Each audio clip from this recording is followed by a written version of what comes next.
ನಮಸ್ಕಾರ ವೀಕ್ಷಕರೇ, ಸುಹಾಸಿನಿ ಕಾರ್ಯಕ್ರಮಕ್ಕೆ ಪ್ರೀತಿಯ ಸ್ವಾಗತ. ನಿಮ್ಮ ಮೆಚ್ಚಿನ ಸುಹಾಸಿನಿ ಕಾರ್ಯಕ್ರಮದಲ್ಲಿ ನಿಮಗೆಲ್ಲ ಗೊತ್ತು, ದಿನ ವೆರೈಟಿ ಎಪಿಸೋಡನ್ನು ನಿಮ್ಮ ಮುಂದೆ ತರ್ತೀವಿ. ಇವತ್ತು ಕೂಡ ಒಂದು ವೆರೈಟಿ ಎಪಿಸೋಡ್ ಇದೆ. ಫಿಟ್ನೆಸ್ ಇಂಪಾರ್ಟೆಂಟ್ ಆಗಿರುವಂಥ ಒಂದು ಲೈಫ್ ಸ್ಟೈಲಲ್ಲಿ ಇರುವಂಥ ಒಂದು ಅಂಗ ಅಂತಲೇ ಹೇಳ್ಬೋದು. ಯಾಕಂದರೆ ನಮ್ಮ ಇವತ್ತಿನ ಜೀವನ ಕ್ರಮದಲ್ಲಿ ಫಿಟ್ನೆಸ್ ಇರಲೇಬೇಕು. ಫಿಟ್ನೆಸ್ ಅಂದರೆ ಬರೀ ಎಕ್ಸಸೈಸ್ ಅಷ್ಟೇನಾ ಅಥವಾ ಅದಕ್ಕಿಂತ ಹೆಚ್ಚಾಗಿ ಏನೇನೆಲ್ಲ ಬೇಕು, ಇವತ್ತು ಫುಲ್ ಕಂಪ್ಲೀಟ್ ಪ್ಯಾಕೇಜ್ ನಿಮಗಾಗಿ ತಂದಿದ್ದೀನಿ. ಬನ್ನಿ ಹಾಗಾದರೆ ಕಾರ್ಯಕ್ರಮ ಶುರು ಮಾಡೋಣ. ಮತ್ತೊಮ್ಮೆ ಕಾರ್ಯಕ್ರಮಕ್ಕೆ ಸ್ವಾಗತ. ನಾನು ನಿಮ್ಮ ಗೆಳತಿ Sabitha.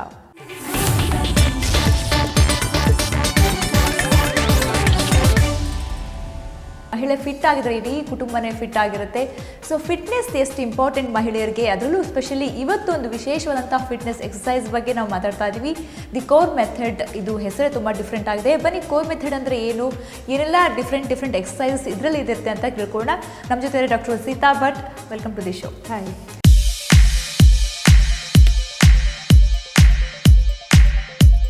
Sita, the core method ತುಂಬ ಡಿಫ್ರೆಂಟ್ ಆಗುತ್ತೆ, ಹೆಸರೇ ಡಿಫ್ರೆಂಟ್ ಆಗಿದೆ. ಏನಿದು, ಎಲ್ಲಿಂದ ಬಂದಿರುವಂಥ ಒಂದು ಫಿಟ್ನೆಸ್ ಎಕ್ಸಸೈಸ್ ಅಂತ? ಇದು ಕೋರ್ ಮೆಥಡ್ ಅಂದರೆ 3 ಬೇಸಿಕ್ ಪ್ರಿನ್ಸಿಪಲ್ಸ್. ಒಂದು barre method of exercise, second is pilates, third ಯೋಗ.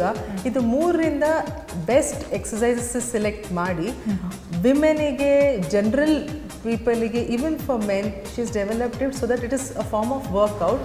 ಎಲ್ಲಿ ವೆಯ್ಟ್ ಲಾಸು ಆಗುತ್ತೆ, ಜಾಯಿಂಟ್ ಸ್ಟ್ರೆಂಥನಿಂಗು ಆಗುತ್ತೆ, ಮಸಲ್ ಟೋನಿಂಗು ಆಗುತ್ತೆ, especially in the core area of the body, ಅಂದರೆ ಈ ಸೆಂಟರ್ ಕೋರ್ ಏರಿಯಾ. ವಿಮೆನಿಗೆ ಡೆಲಿವರಿ ಆದಮೇಲೆ ಅಥವಾ ಬಿಕಾಸ್ ಆಫ್ ಸರ್ಟನ್ ವೀಕ್ನೆಸಸ್, ಆ ಏರಿಯಾ ತುಂಬಾ ವೀಕ್ ಆಗೋದು, ಅಲ್ಲಿಯೇ ಫ್ಯಾಟ್ ಡೆವಲಪ್ ಆಗೋದು, ಅಲ್ಲಿಯೇ ಡೆಪಾಸಿಟ್ ಆಗೋದು. ಬೇರೆ ಎಲ್ಲಿ ಕಾರ್ಡಿಯೋಸ್ ಎಲ್ಲ ವರ್ಕೌಟ್ ಮಾಡಿದ್ರು ಇಲ್ಲಿ ಕಮ್ಮಿ ಆಗೋದಿಲ್ಲ, ಆ ಶೇಪ್ ಎಲ್ಲ ವಾಪಸ್ ಬರೋದಿಲ್ಲ. ಅದು ಬಿಟ್ಟು ಬ್ಯಾಕು ವೀಕ್ ಇರುತ್ತೆ. ಸೊ ನಾವು ಬೇರೆ ಬೇರೆ ಪ್ರಾಪ್ಸ್ ಯೂಸ್ ಮಾಡಿ we work out this core area of the human body and get the results which is very visible in people. ಅವರು ವರ್ಕಿಂಗ್ ವಿಮೆನ್, ಅಲ್ಲಿ ಕೂಡ ವರ್ಕ್ ಮಾಡೋದು, ಬಂದು ಮನೇಲಿ ಅಗೇನ್ ಮನೇಲೂ ಕೂಡ ವರ್ಕ್ ಮಾಡ್ತಾರೆ, ಜವಾಬ್ದಾರಿ ಇರುತ್ತೆ, ರೆಸ್ಪಾನ್ಸಿಬಲ್ ಇರುತ್ತೆ. So mentally physically they will be tired like anything. ಹೌದು. ಯಾವ ಥರ ಅವ್ರಿಗೆ ಇದು ಹೆಲ್ಪ್ ಆಗುತ್ತೆ ಓವರಾಲ್ ಇದು ಎಕ್ಸಸೈಸ್? ಓವರಾಲ್ ಈ ಎಕ್ಸಸೈಸ್ ಅಂದರೆ ಅಷ್ಟು ಪ್ಲ್ಯಾನ್ ಮಾಡಿ ಮಾಡ್ತೇವೆ. ಇಂಪಾರ್ಟೆನ್ಸ್, ತುಂಬ ಫಂಡಮೆಂಟಲ್ ಇಂಪಾರ್ಟೆನ್ಸ್ ನಾವು ಬ್ರೀದಿಂಗಿಗೆ ಕೊಡ್ತೇವೆ.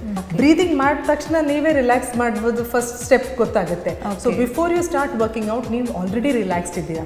ಮತ್ತು ಆ ಬ್ರೀದಿಂಗ್ ಪ್ಯಾಟರ್ನ್ ಕಂಟಿನ್ಯೂಸ್ ನಾವು ಆ ರಿಮೈಂಡರ್ ಕೊಡ್ತಾ ಇರ್ತೇವೆ ಎಕ್ಸಸೈಸ್ ಮಾಡುವಾಗ. ಆ ಬ್ರೀದಿಂಗ್ ಇಂದಾಗಿ ಎಕ್ಸಸೈಸ್ ಮಾಡುವಾಗಲೂ ರಿಲ್ಯಾಕ್ಸೇಷನ್ ಆಗ್ತಾ ಇರುತ್ತೆ.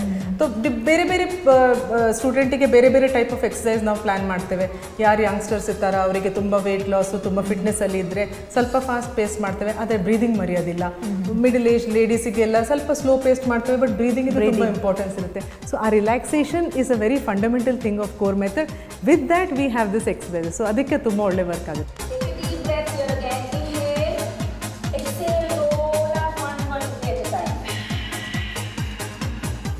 Arms up towards the ceiling, palms together, take a deep breath, inhale.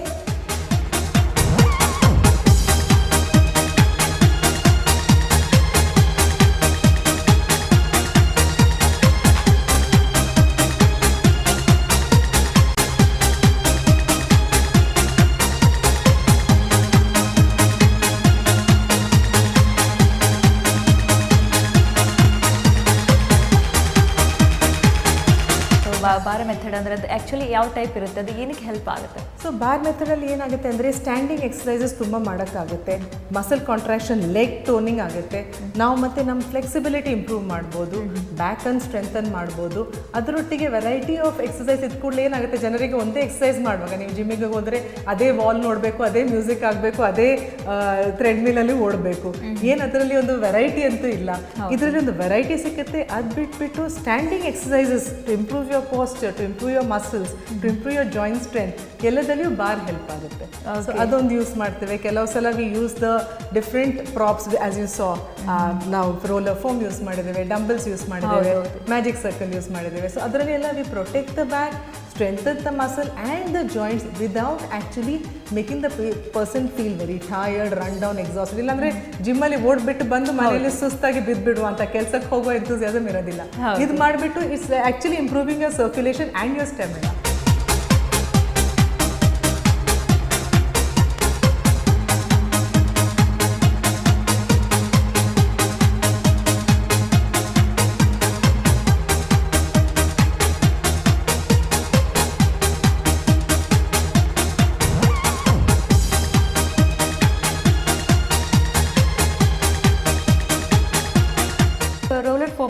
ಅದು ಏನು ಆ್ಯಕ್ಚುಲಿ ಅದಕ್ಕೆ ಯಾವುದಕ್ಕೆ ತುಂಬ ಬೆಸ್ಟ್ ಅಂತಿರೋದು? ಸೊ ರೋಲರ್ ಫಾರ್ಮ್ ಸ್ಟಾರ್ಟ್ ಮಾಡಿದ್ದು ಯಾಕಂದರೆ ಜನರಿಗೆ ಬ್ಯಾಕ್ ಪ್ರಾಬ್ಲಮ್ ಇರುವಾಗ, ಈಗ ನೀವು ಕೆಲವು ಯೋಗಾಭ್ಯಾಸ ಕೆಲವು ಎಕ್ಸಸೈಸಸ್ ನೋಡಿದ್ದೀರಾ, ಕಾಲ್ ಮೇಲೆ ಎತ್ತಬೇಕು, ಕಾಲ್ ಮೇಲೆ ಎತ್ತಕ್ಕಾಗದೇ ಇಲ್ಲ, ಬ್ಯಾಕ್ ಸ್ಟ್ರೆಂತ್ ಇರೋದೇ ಇಲ್ಲ.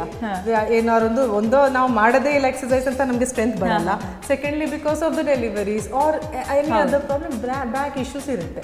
ಮತ್ತು back is one of the things that everybody sort of neglects ಅವ್ರ ಲೈಫ್ ಟೈಮಲ್ಲಿ. ಸೊ ರೋಲರ್ ಫಾರ್ಮ್ ಇಟ್ಬಿಟ್ಟು ಬ್ಯಾಕಿಗೆ ಸಪೋರ್ಟ್ ಕೊಟ್ಬಿಟ್ಟು all the exercises in the air with your leg ಮಾಡ್ಬೋದು without damaging and straining your back. Rather it strengthens your back. ಆ ಬ್ಯಾಕಿದು strength ಬರೋದು roller ಫಾರ್ಮಲ್ಲಿ ಕಾಲ್ ಮೇಲೆ ಇಟ್ ಕೂಡಲೇ ಇಲ್ಲೇ ನಿಮಗೆ ಗೊತ್ತಾಗುತ್ತೆ ಎಷ್ಟು ರಿಲ್ಯಾಕ್ಸ್ ಆಗುತ್ತೆ ಅಂತ.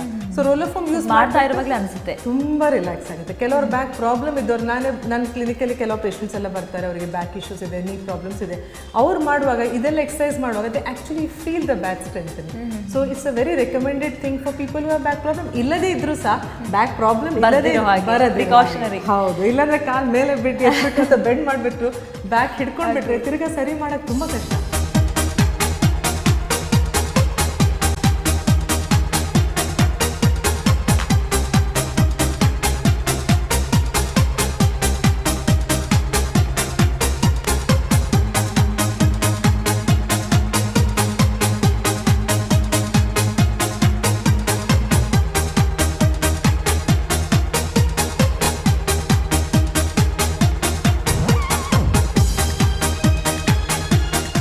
ಡೆಲಿವರಿ ಆದ ನಂತರ ತುಂಬಾ ಜನಕ್ಕೆ ತುಂಬಾ ಡೆಲಿಕೇಟ್ ಆಗಿರ್ತಾರೆ. ಸೊ ಬ್ಯಾಕ್ ಪೇನ್ ಇರೋರು ಮಾಡಬಹುದಾ ಅಂತ ಮಾಡ್ಬೋದು. ಸೊ ನಾವೀಗ ಬೇರೆ ಬೇರೆ ಟೈಪ್ ಆಫ್ ಬ್ಯಾಚಸ್ ತಗೊಳ್ತೇವೆ. ಅವರು ಅವರು ಬನ್ನಿ ಇಂಡಿವಿಜುವಲ್ ಹೆಲ್ತ್ ಡಿಫ್ರೆಂಟ್ ಆಗಿದೆ. ಹೌದು, individual health, individual body type, individual diet, individual exercise history. ಕೆಲವರು ಜೀವಮಾನ ಎಕ್ಸಸೈಸ್ ಮಾಡದೆ ಸಡನ್ಲಿ ಸ್ಟಾರ್ಟ್ ಆಗ್ತಾರೆ, 40 ಆಯ್ತು ನನಗೀಗ ಮಾಡುವ ನಾವು ಅಂತ. ಡೆಲಿವರಿ ಆಗಿದ ನಂತರ ಎಷ್ಟು ತಿಂಗಳ ನಂತರ ಇವ್ರು ಬರಬಹುದು? ಕೆಲವು ಸಲ ಡಾಕ್ಟರ್ಸ್ ಮೇಲೆ ಹೋಗುತ್ತೆ. ನಾರ್ಮಲ್ ಡೆಲಿವರಿಗೆ ಬೇರೆ ಟೈಮ್ ಇರುತ್ತೆ, ಸಿಸೇರಿಯನ್ಗೆ ಬೇರೆ ಟೈಮ್ ಇರುತ್ತೆ. ನಾರ್ಮಲ್ ಡೆಲಿವರಿಗೆ ನನ್ನ ಅಂದಾಜು 1.5-2 ತಿಂಗಳಲ್ಲಿ ಸ್ಟಾರ್ಟ್ ಮಾಡೋದು. ಇನಿಷಿಯಲ್ ಸ್ಲೋ ಆಗಿ mainly breathing, toning the muscle, improving your joint strength ಎಲ್ಲ ಸ್ಲೋ ಮಾಡಿ ರೆಗ್ಯುಲರ್ ಕ್ಲಾಸ್ ಒಂದು 3.5-4 ತಿಂಗಳು. ನನ್ನ ಫ್ರೆಂಡೇ ಬಂದು ಜಾಯಿನ್ ಮಾಡಿದ್ದಾಳೆ, ಅವಳಿಗೆ ತುಂಬ ಬೆನಿಫಿಟ್ ಆಯಿತು. ಅವಳಿಗೆ ಸಿಸೇರಿಯನ್ ಆಗಿತ್ತು, 3 ತಿಂಗಳಲ್ಲಿ ಜಾಯಿನ್ ಮಾಡಿದ್ಲು, 1.5-2 ತಿಂಗಳು ಮಾಡಿ ಒಳ್ಳೆ ಟೋನಿಂಗ್ ಅಚೀವ್ ಮಾಡಿದ್ಲು. Like 10 minutes of every workout ನಾವು ಅದರನ್ನು ಸ್ವಲ್ಪ ಅಡ್ವೈಸ್ ಮಾಡ್ತೇವೆ, ಹೇಗೆ ನೀವು ಮಾಡ್ತಾ ಇದ್ದೀರಾ, ಒಂದು ಡಿಸ್ಕಷನ್ ಥರ. So people feel that not just body, mind and the entire lifestyle change ಆದರೆ you lead a very healthy and happy lifestyle. Okay, ಜೊತೆ ಮಾತಾಡ್ತೀನಿ. ಸೊ ವೀಕ್ಷಕರೇ, ನಾವು ಮಾತಾಡ್ತಾ ಇದ್ದೀವಿ ಕೋರ್ ಮೆಥಡಲ್ಲಿ ಡಿಫ್ರೆಂಟ್ ಎಕ್ಸಸೈಸಸ್ ಇದೆ. ಡಿಫ್ರೆಂಟ್ ಬೇರೆ ಬೇರೆ ಕಾರಣಗಳಿಗೆ, ಬೇರೆ ಬೇರೆ ಅನಾರೋಗ್ಯಗಳಿಗೆ ಅದನ್ನು ಕ್ಯೂರ್ ಮಾಡುವಂಥ ಒಂದು ಎಕ್ಸಸೈಸಸ್ಗಳು ಅಂತಲೇ ಹೇಳ್ಬೋದು. ಸೊ ಮತ್ತಷ್ಟು ಮಾತಾಡೋಣ ಚಿಕ್ಕ ಬ್ರೇಕ್ನ ನಂತರ.